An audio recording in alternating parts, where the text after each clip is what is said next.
My name is Savannah Lodwick, and my health promotion campaign is on cardiovascular disease.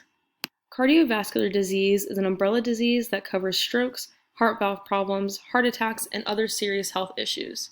CVD is the #1 cause of death in the US, with 1 in 4 deaths being due to it. An American dies every 36 seconds from cardiovascular disease, just to put this into perspective how prevalent this issue is in our country. The communication goals of this campaign are to relay the risks of cardiovascular disease, actions that can be taken to prevent it, and what can be done once it's developed.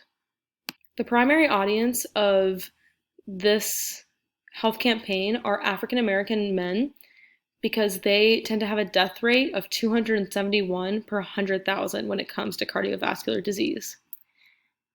This is in comparison to African American women who have a mortality rate of 169 per 100,000, which is a significant difference between the genders alone. African Americans are 30% more likely to develop cardiovascular disease opposed to white Americans, and by the age of 20, nearly 40% of African Americans have some sort of cardiovascular disease. There are several social determinants of cardiovascular disease that apply to the African American population in America. The first one being socioeconomic status. This is primarily due to a lack of knowledge on healthy eating and exercising, less availability to affordable healthy food, a lack of time to make healthier dishes, or insufficient funds to go towards healthier living.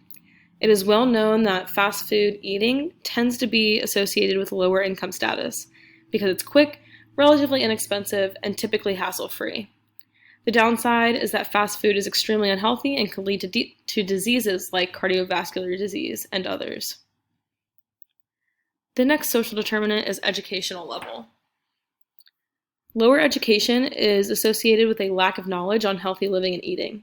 These two behavioral traits can alter one's risk of CVD tremendously. Health education and education in general correlate with a decrease in age of mortality in cardiovascular disease. This means that the less education you have, the lower age you will be if you suffer from cardiovascular disease and pass away. Health education helps to inform Americans of the risks associated with sedentary lifestyles, unhealthy eating habits, and other risk factors associated with cardiovascular disease. The next social determinant is food insecurity. African American communities are hit harder by food insecurity, and a lot of times these communities tend not to have access to healthy food or affordable healthy food. The final social determinant is Cvd Program Access. Although the CDC has some programming regarding CVD in every state and in Washington, D.C., there's still plenty of populations that need access to similar programming. A potential solution to a problem like this is to determine which cities in each state are the most at risk for cardiovascular disease and have a high African American male population. From there, the largest cities can be provided with sufficient programming to help alter preventable aspects of CVD and help close the gap between African American and white Americans regarding CVD risk and prevalence. The goals of this campaign is to implement a cardiovascular disease-centered program and encourage prevention of CVD through healthy eating and regular moderate exercise. Primarily, the goal of this is to take place in communities where the population is highly at risk. The proposed campaign will utilize the following health behavior theories. The first one is the Sociocognitive Theory. The Sociocognitive Theory focuses on self-efficacy and the influence of attitude on behavior. This theory applies to food insecurity. Theory of planned behavior is another theory that was utilized. This theory focuses on attitudes and societal norms and how they influence behavior. This theory applies to socioeconomic status and educational level. The final theory that was used was the trans-theoretical model of change. This theory applies to the program implementation because the stages of the TMC can be used to assess where participants are in their progress towards CVD prevention. The two ways to ensure campaign success and to ensure that messages are effective in their communities and at their target audience is to utilize narratives and tailoring. The two social determinants that will utilize narratives are food insecurity and access to programs geared towards CVD. I chose narratives for both of these because they're at the community level, and if you hear stories about people who relate to food insecurity or they relate to the successes of a cardiovascular program, then they are more likely to join and work towards preventing the progression of cardiovascular disease, or it helps decrease their chances of developing it in general. The two social determinants that I chose tailoring for was socioeconomic status and education level. I thought that tailoring would be useful for these social determinants because this is more of an individual thing, and if you tailor a message to adhere to like a community's needs regarding socioeconomic status and education level, then it will reach more people in a more approachable way and encourage them to alter their attitudes and hopefully change their behavior towards these social determinants.